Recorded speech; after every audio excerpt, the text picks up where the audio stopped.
สวัสดีเพื่อนๆทุกคนค่ะ ตอนนี้เรนก็กลับมาแล้วนะคะจากจอร์เจียนะคะ อยู่ที่บ้านของเรนนะคะที่ประเทศสิงคโปร์นั่นเอง ก็คลิปนี้นะคะเรนจะมาพูดสรุปเกี่ยวกับทริปจอร์เจียที่ผ่านมาของเรนนะคะว่าเรนเตรียมตัวก่อนไปยังไงบ้างแล้วก็ไปนู่นเนี่ยเรนเจอปัญหาอะไรไหมอะไรอย่างนี้นะคะเผื่อคนที่กำลังจะตัดสินใจนะคะไปเที่ยวจอร์เจียนะคะจะได้เตรียมตัวได้ดีขึ้นนั่นเองนะคะเรื่องแรกนะคะที่เรนจะพูดก็คือการเตรียมของนะคะไปประเทศจอร์เจียนะคะส่วนเรนจะพูดถึงทริปของเรนละกันเพราะว่าเรนไปมาในช่วงหน้าหนาวใช่ไหมคะแล้วของที่เรนเตรียมไปเนี่ยพวกเสื้อผ้าอะไรอย่างนี้นะคะก็จะต้องว่าเหมาะกับหน้าหนาวเช่นเรนจะมีพวกฮิตเทคถุงมือนะคะหมวกเสื้อกันลมนะคะเสื้อขนเป็ดแล้วก็มีพวกแบบว่าถุงเท้าที่เป็นขนสัตว์นะคะแล้วก็ที่สำคัญเลยอีกอย่างหนึ่งเนี่ยถ้าเกิดว่าใครไปช่วงหน้าหนาวที่แบบว่าพื้นมันจะลื่นๆมีหิมะอย่างนี้นะคะจะต้องเลือกรองเท้าที่เป็นประเภทแบบว่าเทรคกิ้งค่ะพร้อมกับให้มันกันหนาวด้วยนะคะก็ของเลนที่ใช้เนี่ยจะเป็นของโคลัมเบียนะคะก็อันนั้นคือช่วยเลนได้เยอะมากเลยค่ะคือเกาะพื้นผิวดีมากส่วนเพื่อนเลนอีกคนนะคะที่ไปเขาใส่รองเท้าบูทธรรมดาใช่ไหมก็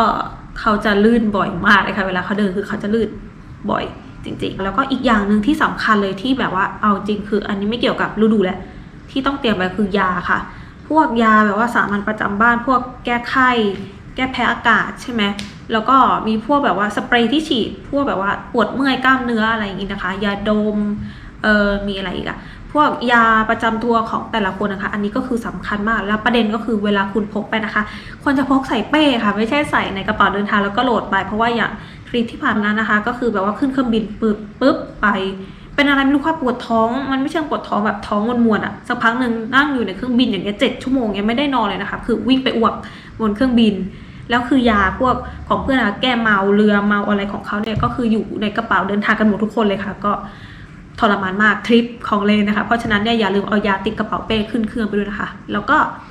อีกอย่างหนึ่งนะคะที่เรนว่าอันนี้มันไม่จำเป็นเท่าไหร่แต่สำหรับเรนเลยว่ามันดีนะคะต่อการไปเที่ยวต่างประเทศก็คือเราควรจะใช้กระเป๋าเล็กๆกระเป๋าที่เป็นแบบว่าคาดอกอีกใบหนึ่งแยกใส่พาสปอร์ตมือถือแล้วก็เงินนะคะต้องเป็นคาดอกนะเพราะว่ามันจะไม่สุ่มเสี่ยงต่อการโดนล้วงเข้าใจป่ะเรื่องถัดไปนะคะที่เรนคิดว่าทุกคนควรจะต้องมีก่อนเดินทางไปต่างประเทศนะนั่นก็คือประกันการเดินทางนะเรนว่าควรจะซื้อไว้นะคะอย่างทริปที่ผ่านมาของเรนใช่ไหมเรนไปกับเพื่อนทั้งหมด3 คนใช่ป่ะรวมเรนก็เป็น4 คนใช่ไหมคือทุกคนน่ะกระเป๋าเดินทางนะคะพอออกจากเครื่องไปแล้วเนี่ยเพราะว่ากระเป๋าเดินทางของแต่ละคนเนี่ยได้รับความเสียหายนะคะเช่นของเรนคือบุบเข้าไปเลยนะคะส่วนของเพื่อนอีกคนนึงล้อทั้ง4นะคะคือแตกอีก2 คนก็คือจะมีรอยแบบรอยขีดรอยกรีดที่กระเป๋าอะไรอย่างนี้นะคะเพราะฉะนั้นเรนคิดว่าควรจะเอาประกันพวกประกันการเดินทางที่มันครอบคลุมเกี่ยวกับพวกกระเป๋าของเราทรัพย์สินของเรานะคะแล้วก็ที่สำคัญก็คือที่มันคุ้มครองแบบว่าอุบัติเหตุของเรานะคะหรือว่าเวลาเราเข้าโรงพยาบาลที่ต่างประเทศนะคะก็ควรจะให้ครอบคลุมนะคะยิ่งถ้าคนไหนที่ไปจอร์เจียแล้วกะไปเล่นสกีอะไรเงี้ยค่ะเรนคิดว่าอันนี้สำคัญมากค่ะเพราะว่าขนาดมืออาชีพที่เขาเล่นสกีนะคะเขายังมีพลาดมีอุบัติเหตุขาหักได้นะคะเพราะฉะนั้นเรนคิดว่าควรจะทำประกันก่อนเดินทางด้วยนะคะเรื่องที่3นะคะก็คือเรื่องเอกสารนี้ดีกว่าคือช่วงนี้คนไทยเริ่มไปที่ประเทศจอร์เจียเยอะแหละบางทีตม.เขาจะเพ่งเล็งนิดนึงสำหรับผู้หญิงอย่างเงี้ยค่ะเขาก็จะแบบถามว่ามาทำอะไรกับวันไหนนู่นนั่นนี่นะคะเพราะฉะนั้นเนี่ยเวลาเราไปเนี่ยเรนคิดว่าเราควรจะปริ้นเอกสารการจองโรงแรมตั๋วเราให้พร้อมนะคะเผื่อตม.เขาถามอะไรเนี่ยก็คือยื่นไปให้เขาเลยเขาจะได้ไม่ถามนะคะและเรื่องที่4ก็คือเรื่องแบบว่าการเดินทางอะไรอย่างเงี้ยนะคะเพื่อนๆบางคนก็สงสัยว่าการเดินทางที่นู่นเนี่ยเป็นยังไงบ้างอย่างนี้นะคะเดินทางสะดวกไหมอะไรอย่างนี้นะคะก็ที่จอร์เจียเนี่ยคือการเดินทางเนี่ยสะดวกมากนะคะถ้าใช้แท็กซี่นะคะก็ที่นู่นนะคะสามารถใช้แท็กซี่เช่ารถแล้วขับเองหรือเช่ารถพร้อมคนขับนะคะแล้วก็หรือว่าจะเดินทางโดยใช้รถไฟนะคะหรือรถไฟใต้ดินของเขา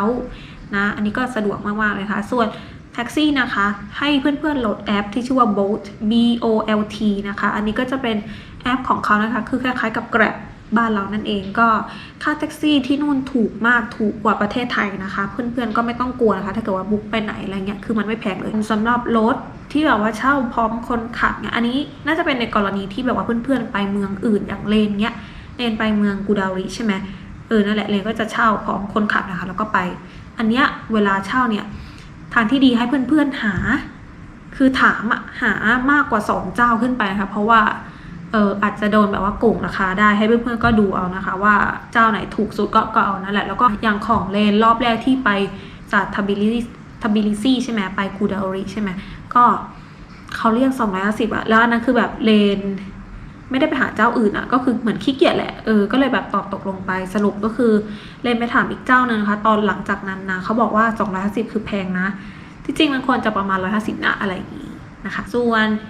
มีอะไรนะเรื่องของเอางี้ละกันซิมใช่ไหมเพื่อนๆถามว่าซิมเนี่ยซื้อจากไทยไปเลยดีไหมหรือว่าซื้อที่นู่นดีก็เรนคิดว่าไปซื้อที่นู่นเถอะค่ะมันไม่ได้ยุ่งยากอะไรนะคะก็คือไปซื้อที่นู่นให้เขาทำให้นะคะใส่ซิมให้ activate ให้นะคะก็แล้วก็มันก็ไม่ได้แพงอ่ะมันก็ค่อนข้างถูกนะคะส่วนเรื่องภาษาอย่างหลายๆคนถามเนี่ยไปนู่นอย่างเงี้ยสื่อสารกับเขาด้วยภาษาอะไรหรออะไรอย่างนี้นะคะก็ต้องบอกกันว่าที่จอร์เจียนะคะภาษาหลักของเขาคือภาษาจอร์เจียนนะคะแล้วก็เขาคนบางส่วนเนี่ยเขาก็จะสามารถพูดรัสเซียได้นะคะก็ส่วนภาษาอังกฤษเมื่อปี2ปีที่ผ่านมาเนี่ยก็มีคนพูดภาษาอังกฤษได้แล้วนะคือประเทศเขาเพิ่งเปิดใช่ไหมให้ท่องเที่ยวถูกปะ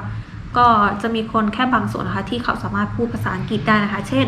พวกสตาฟนะคะพวกนี้ก็คือพูดภาษาอังกฤษได้เกือบหมดนะคะแต่ว่าบางทีเขาก็พูดไม่ได้แข็งอะไรมากนะคะก็คือเขาก็พอคุยรู้เรื่องนะคะส่วนคนที่อยู่แบบว่าทั่วไปในเมืองบางร้านหรือว่าร้านค้าเล็กๆเนี่ยค่ะบางทีเขายังไม่พูดภาษาอังกฤษนะคะก็อันนี้ก็อาจจะลำบากนิดหน่อยเท่าที่เรียนไปมาคือไม่ค่อยมีปัญหาเรื่องสื่อสารนะกับเขาก็คือใช้ภาษาอังกฤษได้ปกติค่ะเนาะแล้วก็ถามว่าไปที่นู่นเนี่ยอาหารกินได้ไหมเรียนไหมอะไรอย่างนี้นะเลยคิดว่าอาหารจอร์เจียนค่อนข้างคล้ายไทยนะในเรื่องของรสชาตินะคะอย่างอะไรอะไอที่มันคล้ายๆเสี่ยวหลงเปาอะอันนั้นอะคืออันนั้นอะคือรสชาติเหมือนเสี่ยวหลงเปานะแค่มันใหญ่กว่าแล้วก็ส่วนอาหารอื่นๆก็จะเป็นแบบว่าพวกไก่ในซุปอะไรอย่างนี้ของเขาอย่างเงี้ยรสชาติมันก็ไม่ได้เลี่ยนเลยอะค่ะก็มันจะออกเค็มๆใช่ไหมเรนว่าค่อนข้างถูกปากคนไทยนะคะแต่ว่าของเขาเนี่ยจะหนักไปทางกินขนมปังเขาไม่ค่อยกินข้าวกันค่ะก็ทุกครั้งเลยที่เวลาเรนไปกินข้าวที่นู่นใช่ไหมเขาจะเสิร์ฟขนมปังให้ด้วยเป็นตะกร้าเลยอะไรเงี้ยเลยก็งงไม่ได้สั่งนะแต่ปกติก็คือเขาก็เอามาเสิร์ฟให้นะคะแล้วก็ชาร์จตังค์ด้วยนะโอเคแล้วก็ส่วนเครื่องดื่มเนี่ยอย่างที่หลายๆคนรู้เลยก็คือไวน์มีต้นกำเนิดจากประเทศจอร์เจียใช่ไหมเพราะฉะนั้นเนี่ยไวน์ถูกมากๆเลยค่ะที่จอร์เจียก็คือเหมือนกับราคาเดียวกับน้ำอัดลมอ่ะก็พวกไวน์เบียร์ถูกค่ะแล้วก็ส่วนน้ำธรรมดาก็ไม่ค่อยเห็นเขาขายน้ำธรรมดานะจริงมีเรื่องอะไรอีกอะที่เราต้องพูดกันค่าใช้จ่ายละกันอันนี้เพื่อนๆหลายๆคนน่าจะอยากรู้นะคะว่าสรุปเบ็ดเสร็จแล้วทริปของเลนเนี่ยค่าใช้จ่ายทั้งหมดประมาณเท่าไหร่นะคะคือเลนทริปเลนนะรวมตั๋วเครื่องบินด้วยนะคะตั๋วเครื่องบินเลนมันประมาณ19,000นะไปกลับนะคะสายการบินกัฟแอร์นะคะแล้วก็เลนไปวันที่24กับวันที่30มกราคมนะคะก็สรุปก็คือตั๋วเครื่องบิน19,000ใช่ไหมแล้วก็หักอีก 20,000 ก็ประมาณแบบว่าค่าโรงแรมค่าเดินทางค่ารถค่าซิมค่ากินแล้วของเลยไปเล่นสกีด้วยนะเล่นสกีเล่นไอพาราไกลดิ้งใช่ไหมแล้วก็ขี่สโนว์โมบิลนะก็รวมๆกันแล้วก็คือไม่เกิน 20,000 นะถูกมากเลยแหละแล้วก็ส่วนเรื่องการแลกตังค์นะคะอันนี้สำคัญนะคะเพราะว่าที่ประเทศจอร์เจียเนี่ยเขาไม่รับแลกสกุลเงินไทยเป็นสกุลเงินเขานะเพราะฉะนั้นเนี่ยก่อนเราไปนะคะเราต้องแลกเป็น US หรือว่า EU อย่างนี้นะคะก่อนไปนะโอเคนอกจากนี้นะคะก็ให้ระวังนะอันนี้ปัญหาที่เรนไปเจอที่นู่นนะคะก็คือเราจะโดนโกงได้ง่ายๆนะแต่เรนคิดว่านี้มีทุกประเทศนะขนาดฝรั่งที่มาบ้านเราเนี่ยจะมาขึ้นตุกๆใช่ไหมเขาก็ยังมีโกงราคาถูกเข้าใจปะคือเราไปเป็นนักท่องเที่ยวบ้านเขายังไงเราก็โดนโกงราคาอยู่แล้วนะคะอันนี้ก็ต้องระวังไว้หน่อยนะก็1เรื่องที่จะโดนโกงนะคะคือค่ารถแบบเหมาก็คือที่เรนบอกว่าเช่ารถพร้อมคนขับอันเนี้ยที่เรนบอกว่าให้พยายามคุยหามากกว่า2คนขึ้นไปนะคะเพื่อเราจะได้เอาราคาที่ถูกที่สุดนะแล้วก็อีกเรื่องนึงก็คือที่เลนในคลิปของเลนนะคะเรื่องแก๊งนกแก้วนะคะที่อยู่บนที่อยู่บนเขานะคะที่ Mother of Georgia นะนั่นคือต้องระวังนะเข้าใจปะคือเขาจะพยายามทาร์เก็ตกลุ่มนักท่องเที่ยวนะคะแต่